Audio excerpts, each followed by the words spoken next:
all of us, are looking for a life of meaning and significance.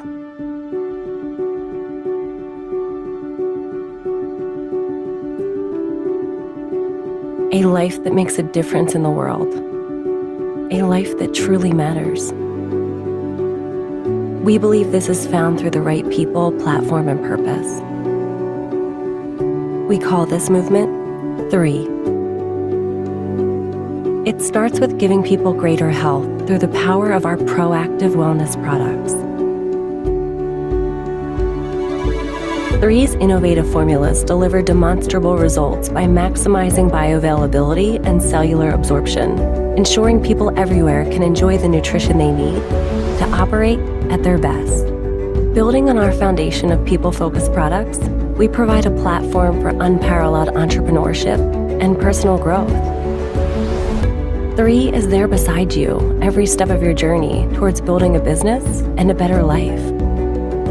Finally, we know that a sense of real purpose, the kind that moves hearts, minds, and mountains, comes through serving and elevating others. This philosophy is reflected in our caring community, which bring hope and life-saving help to people around the world. It's time to redefine what's possible and activate your full potential. It's time to live a life of purpose. It's time for 3.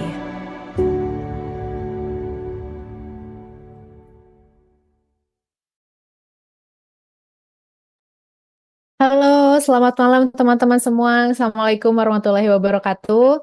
Senang sekali hari ini aku bisa menemani teman-teman dalam Wellness Wednesday. Terima kasih banyak yang sudah meluangkan waktu di hari Rabu malamnya untuk sama-sama belajar ya kita tentang kesehatan, karena ini ngomongin tentang wellness. Mungkin mau cerita sedikit tentang latar belakang aku. Nama aku Pramesti Istiandari, biasa dipanggil Ici. Saat ini aku bekerja sebagai dosen biologi di salah satu universitas di Indonesia. Dan khususnya aku mengajar tentang bioteknologi tumbuhan. Jadi mungkin cerita sedikit kenapa sampai aku bisa bergabung dengan komunitas dan movement tree ya, seperti yang tadi dijelaskan di video. Karena memang apa yang aku pelajari mungkin lebih dari 10 tahun ke belakang ini, itu sangat relevan dengan apa yang Tri tawarkan dan Tri aktif mengedukasi kepada para member komunitasnya gitu ya, termasuk aku. Jadi di sini untuk hari ini aku pengen sharing ke teman-teman. Wellness Wednesday yang ingin aku bawakan hari ini adalah terkait dengan bidang ilmuku, yaitu tumbuhan. Jadi mungkin teman-teman banyak ya sering dengar tentang kalau kita mau sehat, kita harus ya menambah suplementasi, entah itu vitamin atau mineral. Kita tahu vitamin dan mineral itu penting walaupun dalam kadar sedikit, tetapi masih sangat sedikit orang yang paham apa itu fitonutrisi. Mungkin teman-teman pernah dengar nggak ya yang disebut phytonutrients. Mungkin untuk para teman-teman yang udah sering dengar webinarnya Dr. Dan Gubler, mungkin paham kalau Dr. Dan Gubler sering sekali ngomong tentang phytonutrients. Dan untuk hari ini, aku pengen sharing ke teman-teman kenapa itu juga penting, tidak kalah penting dengan vitamin dan mineral. Oke, aku izin share screen. Oke, semoga sudah terlihat ya teman-teman semua. Jadi untuk hari ini aku pengen sharing apa sih itu fitonutrisi dan kenapa itu penting untuk kesehatan kita. Sebelumnya, sebenarnya teman-teman selalu kok, aku yakin teman-teman selalu mengkonsumsi fitonutrisi di keseharian kalian. Entah itu makan nasi, kadang kita suka lupa loh kalau nasi itu juga sebenarnya tumbuhan. Makan nasi, atau kita minum jus ya, buah-buahan, atau kita makan sayuran, bahkan makan kacang-kacangan, itu sebenarnya pasti di dalamnya ada fitonutrisi. Jadi apa sih sebenarnya yang disebut fitonutrisi? Nah, fito sendiri itu artinya tumbuhan dalam bahasa Yunani. Sedangkan nutrisi itu adalah senyawa kimia alami ya, senyawa alami yang bisa memberikan manfaat kesehatan bagi tubuh manusia. Jadi apapun yang ada di dalam tumbuhan yang bisa bermanfaat bagi kesehatan manusia itu kita sebut fitonutrisi. Nah, biasanya orang-orang masih menganggapnya fitonutrisi itu entah sesama dengan vitamin gitu ya. Padahal kalau vitamin itu mungkin teman-teman udah tahu ada vitamin A, vitamin B, C, D, E, K gitu. Mineral mungkin ada zat besi, ada magnesium, ada kalsium. Nah, kalau fitonutrisi yang kita bahas di sini sebenarnya itu tidak hanya tentang vitamin dan mineral, tapi senyawa kimia yang memang sebenarnya banyak sekali terdapat di tanaman. Yang sebenarnya itu tuh sebagian besar memiliki fungsi sebagai antioksidan, antiinflamasi, mendukung sistem kekebalan tubuh atau imun sistem, bahkan antibakteri, antifungal, antivirus, itu banyak sekali. Gitu ya, kok bisa seperti itu ya? Nah, menariknya, tanaman itu sudah diketahui mampu menghasilkan lebih dari 200.000 jenis senyawa bioaktif yang berbeda-beda, teman-teman, beda-beda. Jadi namanya tuh beda-beda gitu ya. Kalau vitamin, mungkin mineral, teman-teman tahu ada beberapa yang sering teman-teman minum gitu ya di suplemen, apa kalian suka cek gitu ya untuk kesehatan kalian. Fitonutrisi itu jenisnya banyak sekali, sampai 200.000 lebih. Dan menariknya ini tidak bisa dihasilkan di manusia ataupun di hewan gitu. Jadi kita ini nggak bisa menghasilkan berbagai macam diversitas seperti ini yang bisa dihasilkan oleh tanaman. Nah, ini sebenarnya kunci banget kenapa aku sangat tertarik dengan tumbuhan. Karena kebanyakan orang pikir nggak seru ya mempelajari tumbuhan karena dia tidak bisa bergerak, iya nggak? Dia diam saja gitu ya. Sedangkan mempelajari manusia itu kadang lebih menarik karena mungkin dari segi psikologis, dari segi sosiologi gitu ya, atau kedokteran, atau misalkan hewan gitu, kita masih bisa mempelajari perilaku gitu, bisa dijadikan peliharaan gitu ya. Tapi tanaman seperti membosankan ya sebenarnya karena dia tidak bisa kemana-mana, ya diam saja gitu. Justru disitulah keajaibannya kalau menurut aku ya. Justru karena tanaman itu tidak mampu bergerak, teman-teman bayangkan kalau misalkan teman-teman, kalau tumbuhan ya di luar sana, di luar rumah teman-teman gitu sekarang, dia kena matahari, terus dia diinjek sama teman-teman, entah itu rumput, apa terus dipetik gitu ya, udah gitu ada kambing pengen makan, atau nanti kena virus, atau kebanjiran, mereka tidak bisa kabur, tidak bisa seperti manusia dan hewan, kalau misalkan kepanasan, aduh berlindung antar pakai payung lah, atau masuk rumah. Tumbuhan nggak pernah bisa kabur dari kondisi ekstrim apapun, dari cekaman apapun yang menghantam mereka. Nah, makanya disinilah akhirnya tanaman itu satu-satunya cara untuk dia bertahan hidup dan melindungi diri ya dengan menghasilkan berbagai jenis senyawa tadi. Senyawa sebenarnya itu adalah senyawa perlindungan diri dia dari cekaman itu gitu. Akhirnya bisa berbagai jenis dia hasilkan sebagai perlindungan diri. Coba teman-teman bayangkan ada ancaman atau cekaman apa saja sih di luar sana yang mungkin, makanya kenapa teman-teman sekarang ada di dalam rumah ya nggak? Di dalam atap, karena di luar itu kan tidak nyaman ya. Ada gangguan apa aja sih? Cahaya matahari yang terus-menerus, mungkin kepanasan, kekeringan gitu ya, belum lagi malah kalau hujan terus, nanti kebanjiran, becek, belum polusi, entah airnya yang kotor lah, tanahnya yang nggak subur, atau asap dari pabrik, dari pembakaran sampah, dari kendaraan, belum lagi kalau kena virus, bakteri, jamur gitu, atau kita sendiri nih nginjek-nginjek ya, kita injek lah, atau ada ulet atau kambing tadi ya tiba-tiba gigit daun gitu. Nah, inilah yang mereka hadapi di luar sana, teman-teman. Nah, ini akhirnya untuk mereka bisa melindungi diri mereka, karena mereka tidak bisa kabur, akhirnya mereka menghasilkan berbagai jenis senyawa, gitu. Dan di semua cekaman sebenarnya yang salah satu solusinya adalah antioksidan. Makanya kenapa banyak sekali tanaman-tanaman itu menghasilkan antioksidan, kita disarankan untuk makan sayur-sayuran, buah-buahan, pasti selalu disebut antioksidan gitu ya. Walaupun selain itu banyak, selain antioksidan, misalkan untuk melawan kekeringan, mereka bisa menghasilkan senyawa yang bisa meretensi kelembaban gitu ya, meretensi moisture, untuk melawan polusi mereka bisa ada senyawa untuk detox diri mereka sendiri. Kita bisa olahraga, mereka harus menghasilkan senyawa agar bisa detox gitu ya. Terus kalau kebanjiran, mereka ada senyawa yang bisa menahan supaya mereka tidak bengkak gitu ya, supaya airnya tidak masuk terlalu banyak. Kita sebut osmoprotektan gitu. Atau melawan bakteri, ya mereka hasilkan tuh antibakteri. Ada virus, mereka hasilkan antivirus. Ada jamur, mereka menghasilkan anti jamur atau antifunggal. Apalagi kalau digigit gitu ya sama ulat atau sama kambing, berarti kan ada luka. Berarti ada inflamasi. Mereka akan menghasilkan antiinflamasi atau mereka menghasilkan racun untuk meripel atau mengusir gitu ya hama dan herbivora tersebut.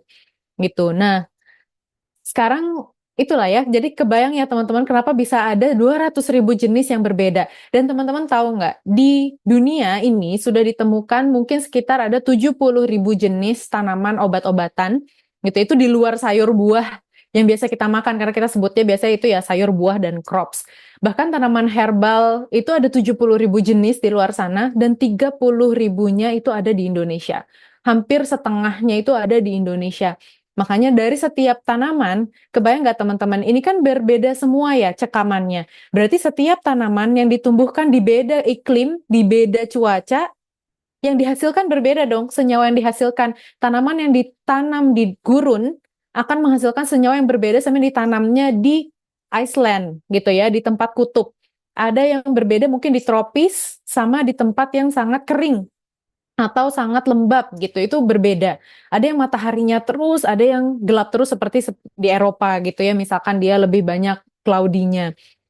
Jadi tanaman itu, setiap tanaman memiliki senyawa uniknya masing-masing untuk melindungi diri. Itu makanya kenapa yang bikin aku jatuh cinta untuk mempelajari senyawa alam yang dihasilkan tumbuhan.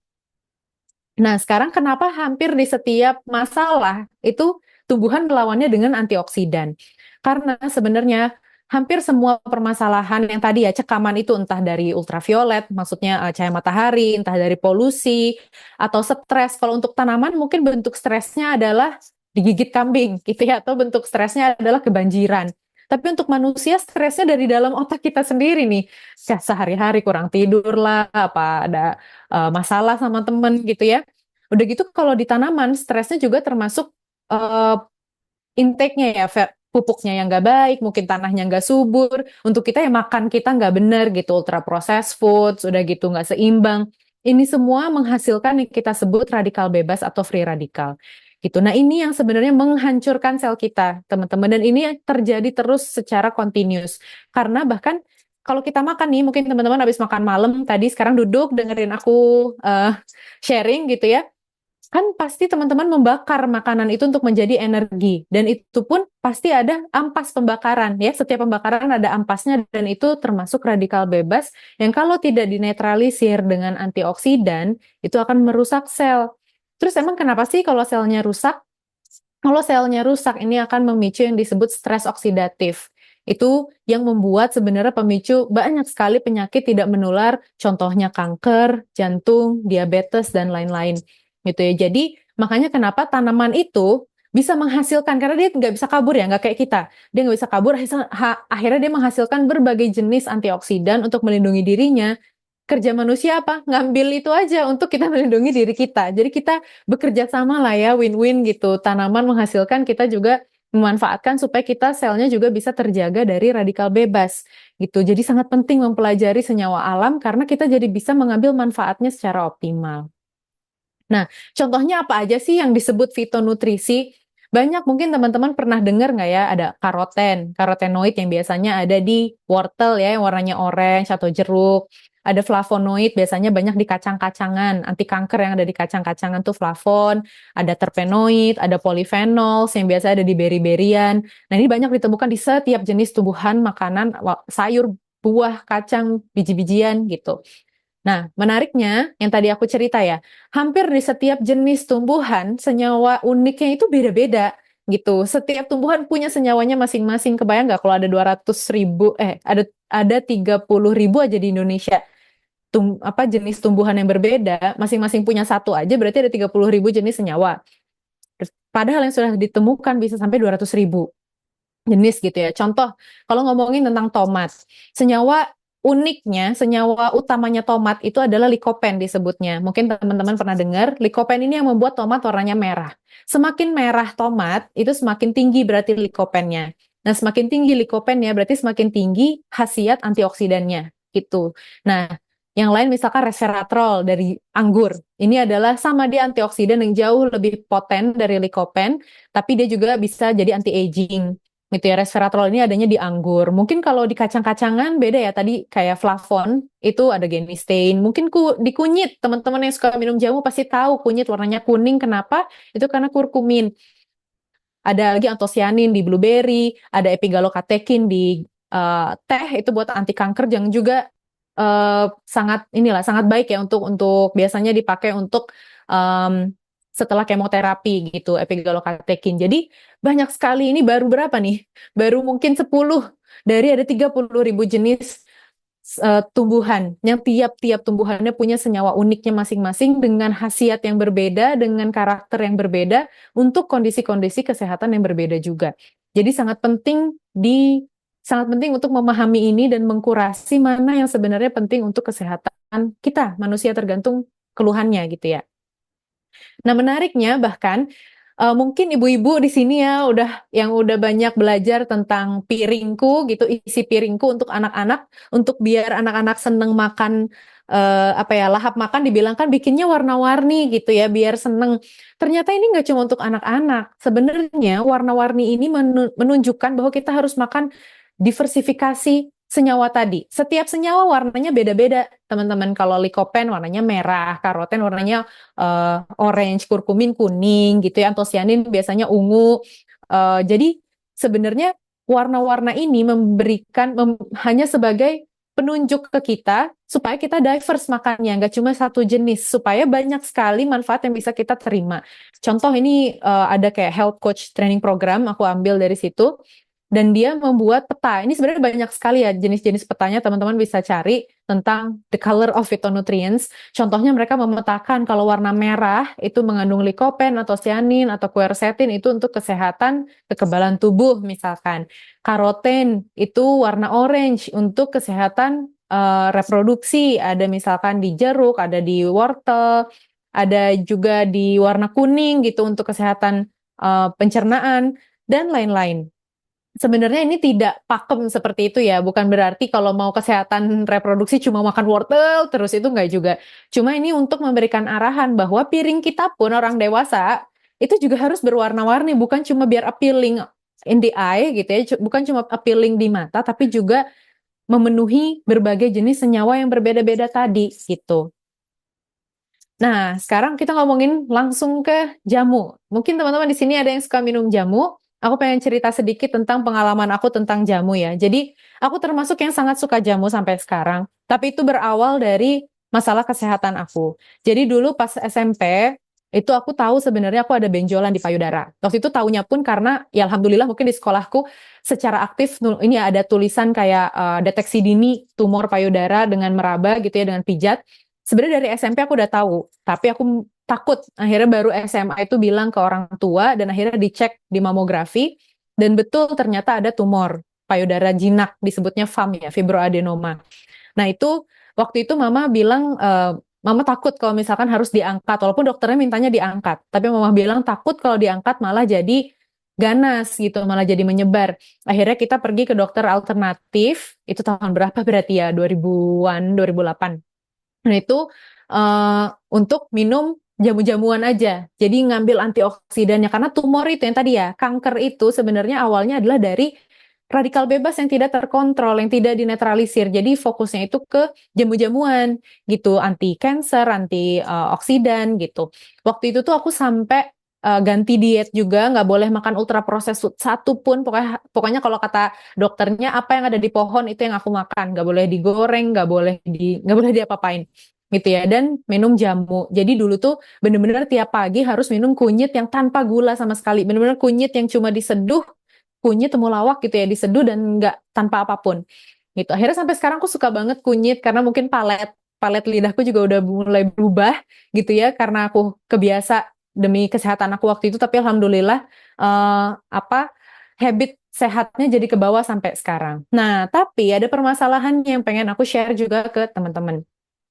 Sebagus apapun senyawa alam gitu ya yang aku udah pelajari 10 tahun terakhir ini, efeknya luar biasa, tetapi ada 3 permasalahan utama. Yang pertama adalah kandungan nutrisi dalam tanaman itu sebenarnya sudah mengalami penurunan selama bertahun-tahun, teman-teman. Jadi sekitar mungkin 100 tahun yang lalu, jeruk ya, misalkan kita ngomongin jeruk 100 tahun yang lalu, nutrisinya itu tidak sama dengan jeruk hari ini.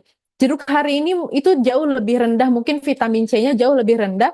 Jadi kalau misalkan kita mau mendapatkan nutrisi sama bagusnya dengan 100 tahun lalu, kita harus makan mungkin 4-7 jeruk hari ini.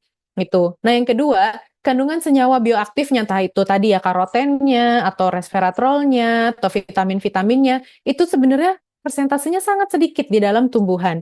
Hanya sekitar 10% ke bawah. Jadi kalau misalkan kita makan jeruk misalkan berapa 100 gram, sebenarnya yang vitamin C-nya yang ada itu ya cuma 10 gram di dalam situ. 10% tuh maksimal. Nah, yang ketiga, karena aku sudah 10 tahun lebih ya bergelut dengan senyawa-senyawa alam ini, aku sangat tahu bahwa senyawa alam dari tumbuhan itu kebanyakan tidak larut dalam air. Jadi sangat sulit diserap oleh sel tubuh yang sebenarnya mostly dibentuknya oleh air gitu. Nah, ini sedikit aku pengen sharing ke teman-teman. Sudah terjadi penurunan signifikan, ini dibuktikan dari beberapa penelitian bahwa nutrisi di buah, sayur, kacang, padi itu menurun gitu ya. Nah, ini bahkan bisa dilihat di sini ada contohnya yang salah satu paling jelas itu di brokoli tahun 2001 itu brokolinya kandungan vitamin A di brokolinya sudah nurun 80% dibanding tahun 1950. 80%. Malah yang naik itu lemaknya gitu ya. Nah, ini kenapa bisa terjadi seperti ini? Dan ini tidak hanya di brokoli, di semua jenis ya, bahkan sampai di beras dan padi-padian. Itu pertama karena tanah kita juga semakin tidak subur, mungkin karena air ya, kita tahu sendiri air sungai kita tidak bersih, terus kita apa namanya tanahnya juga tidak direboisasi lagi gitu ya, tidak diperbaiki lagi, polusi udara entah itu dari pabrik, dari pembakaran sampah, dari knalpot kendaraan, udah gitu penggunaan pestisida kimiawi. Kita tahu pengennya sih biar tahan lama tanamannya dengan tanah yang tadi nggak subur kan jadi penyakit terus, tapi malah dijadiin jadi menggunakan pestisida kimiawi gitu. Ada lagi dengan pemanasan global yang suhunya jadi mungkin ekstrim. Karena sebenarnya tanaman itu untuk bisa menghasilkan nutrisi yang optimal, itu harus ada suhu optimal juga untuk pertumbuhannya. Jadi dengan adanya climate change ini itu juga mengubah kemampuan tanaman untuk menghasilkan nutrisi yang optimal. Ditambah lagi, kandungan senyawa bioaktif di tanaman itu sangat kecil. Jadi ini gambaran kalau misalkan ini kunyit ya teman-teman, pasti yang ibu-ibu suka lah ya tahu kunyit. Kalau kunyit misalkan segini, itu di dalam selnya sebenarnya kurkumin itu cuma kecil yang hitam ini. Kurkumin cuma ada di situ. Dan bahkan kunyit itu ternyata hanya mengandung 3% kurkumin kalau kita seduh. Dan kalaupun kita menggunakan teknik ekstraksi yang lebih advance, misalkan pakai pelarut organik, itu cuma maksimal sampai 9%. Padahal kita dianjurkan konsumsi kurkumin itu sampai 2000 mg per hari. Terus tadi aku hitung-hitung kira-kira 4 sampai 14 ruas kunyit untuk bisa mendapatkan kurkumin segitu. Padahal di dalam kunyit itu kan gak cuma kurkumin ya. Kita kan gak makan sisa-sisanya tuh serat-seratnya gitu. Nah, ini yang menjadi pertimbangan juga kenapa kita nggak bisa mendapatkan senyawa alam ini hanya langsung dari tanaman utuhnya atau whole foods-nya. Ditambah lagi, senyawa alam tadi, apalagi kurkumin itu termasuk memiliki kelarutan yang sangat rendah di dalam air, padahal manusia itu terbentuk 70-80% dari air, terutama di sistem peredaran darah dan pencernaan. Jadi kebayang kalau kita minum seduhan kunyit gitu ya, eh, tapi tidak bisa masuk sampai ke darah dan nggak masuk lewat dinding usus kita, nggak akan sampai ke sel. Jadi sebenarnya ini yang menjadi permasalahan bertahun-tahun untuk researcher seperti saya gitu yang meneliti tentang jamu-jamuan dan senyawa alam, bagaimana dengan khasiat setinggi ini itu bisa eh, dirasakan gitu sampai masuk ke dalam sel tubuh manusia. Nah, ini contoh nih, bubuk kunyit. Mungkin teman-teman yang suka nyeduh kunyit yang dari bubuk asli gitu ya. Itu sangat sulit dilarut dalam air, pasti ngendep biasanya dan masih warna kuning. Bahkan nggak cuma ini, kalian sudah minum yang atasnya pun, yang sudah terlarut pun, kalian ke toilet gitu ya, buang air kecil, warnanya masih kuning kan? Urinnya warnanya sangat kuning. Itu karena sebenarnya tidak terserap di tubuh. Nah, pertanyaannya lalu bagaimana? Nah, sekarang sudah banyak penelitian, mungkin 10 tahun terakhir ini, dengan menggunakan teknologi penyerapan sel, supaya bisa meningkatkan kelarutan senyawa-senyawa ini di dalam air. Jadi kita bisa lihat kalau kurkumin biasa tuh ada sisanya gitu ya, entah ngendep di bawah atau di atas mengapung. Kalau kita gunakan teknologi, itu bisa larut lebih tinggi gitu di dalam air. Nah, ada beberapa jenis teknologi sebenarnya untuk melarutkan si senyawa alam ini di dalam air. Ada liposom, ada misel, ada nanoteknologi, dan lain-lain. Mungkin ini terlalu teknis untuk teman-teman, tapi aku pengen cerita aja kalau 10 tahun terakhir ini sudah menjadi penelitian umum sekali. Banyak sekali sekarang tuh memformulasikan bagaimana caranya meningkatkan kurkumin, meningkatkan apalagi ya vitamin atau mineral seperti penyerapan zinc, magnesium dengan menggunakan teknologi ini. Nah, ini contoh, aku ambil contoh aja, kurkumin itu, ini paper tahun berapa ya? Ini udah banyak sekali paper-paper yang mencoba berbagai jenis formulasi dibandingkan micelle, terus dengan nanopartikel, nanoemulsion, ada ditambah ajuvan, yaitu dengan piperin itu dari black pepper atau jinten hitam ya, apa sih? Yaitu black pepper ya. Dan ada lagi dengan dispersi gitu, untuk meningkatkan penyerapan ke dalam usus. Jadi sudah banyak sekali penelitiannya, dan mungkin ini yang makanya kenapa begitu aku dijelaskan mengenai TRI, sangat mudah sekali untuk aku paham maksudnya arahnya kemana, apalagi setelah dia tunjukkan eh, hasil clinical study-nya berapa persen terserap di dalam tubuh.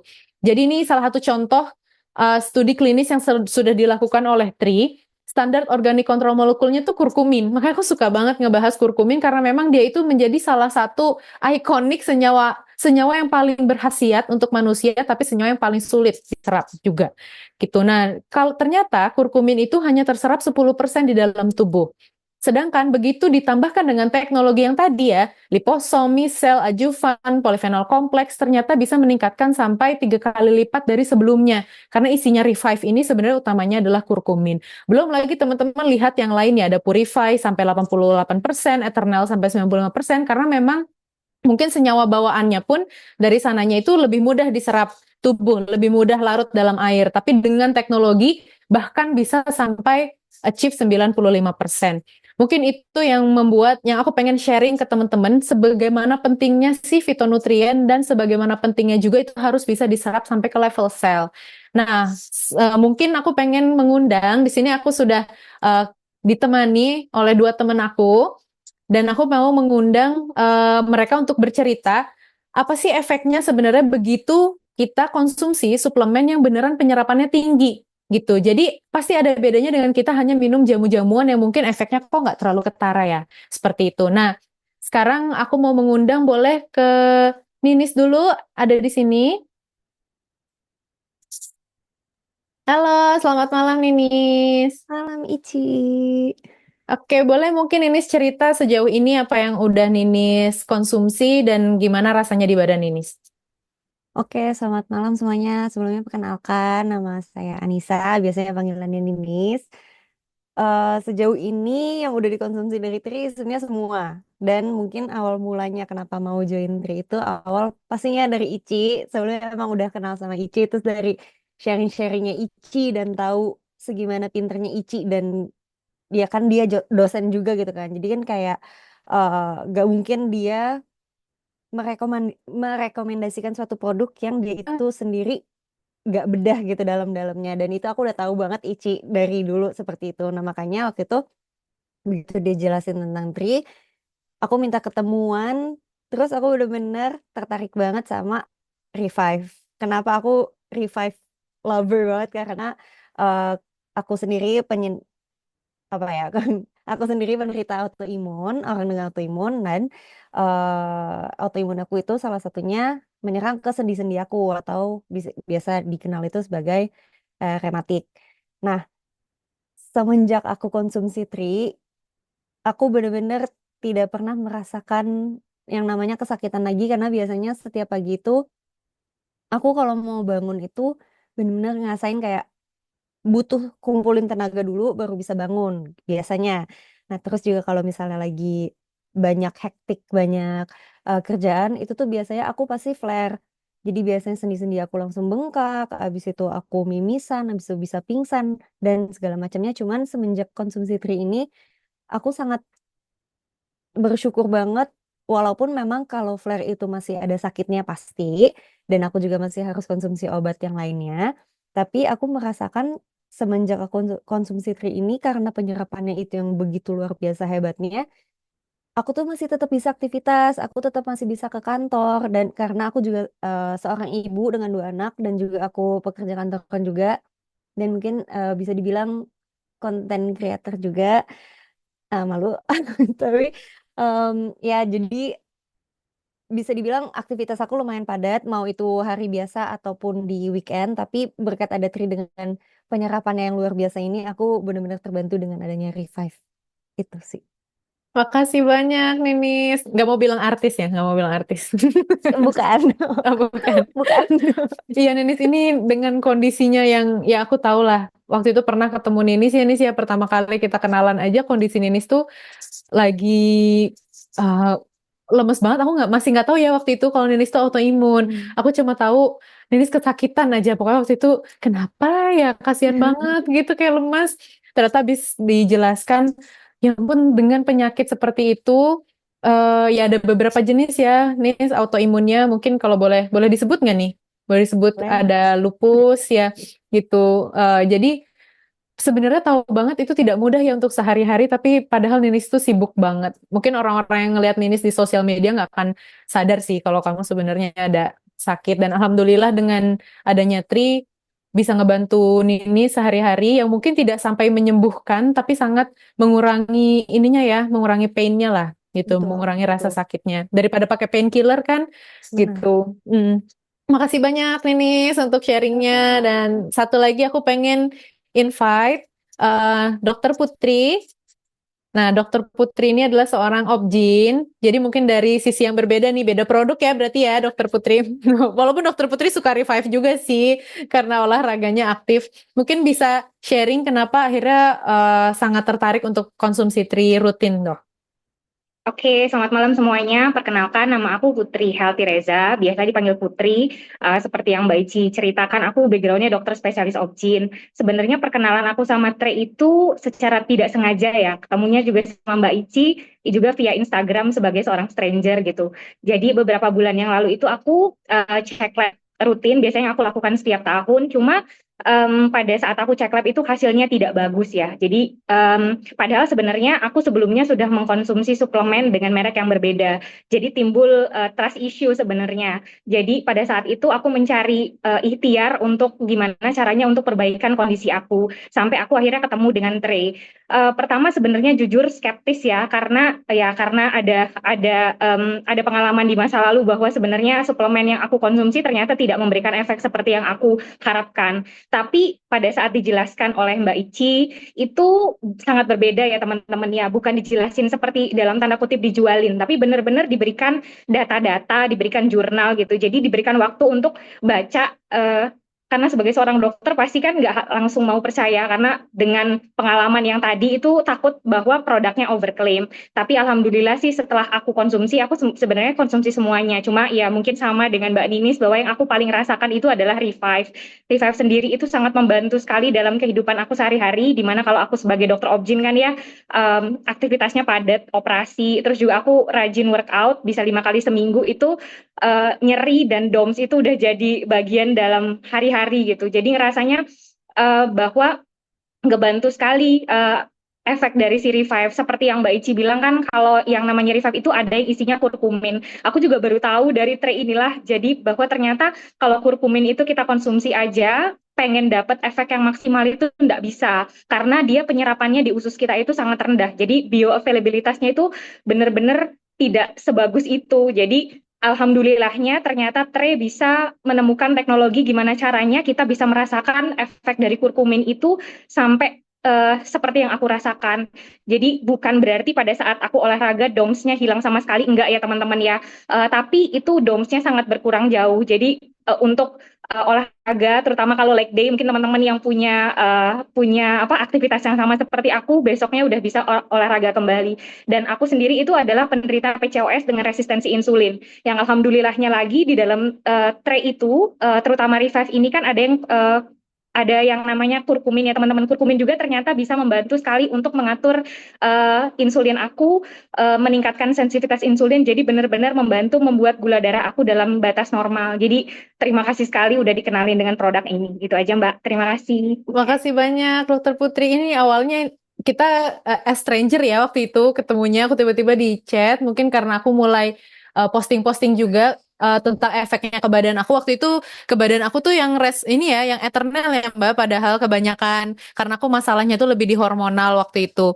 Tapi Dokter Putri tanya-tanya terus lumayan lama ya, kayak tadi Dokter Putri bilang aku kasih paper dulu, terus tanya lagi, Zoom dulu, Zoom sama suaminya juga ya. Pokoknya kita sempat ngobrol-ngobrol, tapi yang itu yang aku sangat senang dari Tri sebagai sebagai dosen, sebagai dokter, kita tuh ngomong selalu ada basisnya ya, Dokter Putri ya. Jadi kita ngomong tuh nggak overclaim dan kalau ada yang pertanyaan apapun tinggal kasih data gitu. Mungkin itu juga yang membuat akhirnya banyak sekali teman-temanku yang mungkin aware tentang science gitu ya di bidang akademis juga jadi lebih menerima data-data dari Tri. Makasih banyak Dokter Putri untuk sharingnya malam ini. Semoga sehat-sehat terus. Besok olahraga lagi berarti. Iya, Jadwal terima kasih, lagi. Mbak. Ya, makasih. Nah, jadi mungkin segitu aja teman-teman untuk Wellness Wednesday hari ini. Jadi yang mungkin highlight dari malam ini adalah senyawa alam itu banyak sekali, berbeda-beda di setiap tanaman, di setiap tumbuhan. Jadi untuk sehari-hari kita tolong teman-teman perbanyak jenis makanannya ya, perbanyak jenis sayur, buah-buahan, jangan itu terus, jangan hijau doang, jangan kuning doang gitu ya. Jadi kita juga nggak cuma untuk anak kita biar makannya seneng warna-warni, tapi juga supaya tubuh kita juga sehat dengan memenuhi berbagai jenis senyawa antioksidan, anti kanker, antiinflamasi dan lain-lain tadi. Dan ditambah dengan kondisi modernisasi saat ini memang tidak bisa dipungkiri senyawa alam itu juga sudah mulai menurun tanaman-tanaman itu menurun nutrisinya dan memang tidak bisa maksimal. Apalagi misalkan nih kita mau makan jeruk 7 tadi ya, dibanding 100 tahun lalu kita harus makan 7 untuk dapat vitamin C yang sama. Padahal kan di jeruk itu juga ada gula, teman-teman. Di situ masih ada gulanya. Jadi malah bisa jadi berbahaya juga untuk yang misalkan punya diabetes. Nah, makanya adanya suplementasi itu adalah salah satu solusi untuk mengekstrak saja yang sudah memang dibutuhkan aja, tidak perlu lagi gula-gula atau lemak-lemak di luarnya. Gitu. Ditambah dengan teknologi penyerapan, ini akan sangat mengoptimalkan si khasiat-khasiat senyawa alam tadi. Mungkin semoga itu saja yang bisa aku share malam ini. Semoga teman-teman tercerahkan, bisa mendapatkan ilmu banyak dari malam ini, dan sampai jumpa di Wellness Wednesday berikutnya. Terima kasih banyak. It's time to focus on the things you need, the things you deserve. You deserve a healthy body, supplements that get you moving and keep you moving, that make you feel good, look good, do good. And they shouldn't contain GMOs, artificial ingredients, or heavy metals, ever. Supplements that are clinically studied, use proven absorption technologies, are designed by scientists, and are ethically sourced and produced. Supplements with everything you need, nothing you don't. You deserve a company that you can trust, that's dedicated to safe manufacturing practices and third-party testing, that ensures the highest quality of effectiveness from extraction of ingredients all the way to the composition of the packaging.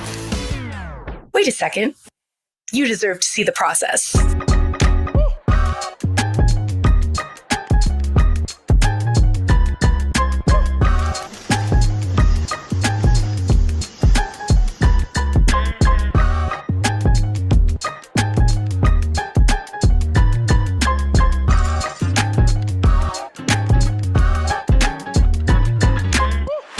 You deserve a company led by a CEO with a deep belief in the power of people, dedicated to inspiring entrepreneurs to achieve success. A company with a phytonutrient chemist and expert on natural molecules who is obsessed with human health and has your best interest in mind to design its products. A board comprised of talented doctors from around the world. You deserve to be surrounded by people you trust and look up to. Empowered ambassadors that inspire wellness every day. Leaders who are rooting for you to be the best version of yourself. A community that works hard and plays hard. You deserve to experience adventures that take you around the world. And you deserve to be recognized for your hard work. It's time to get what you deserve. It's time to shift your focus. 3.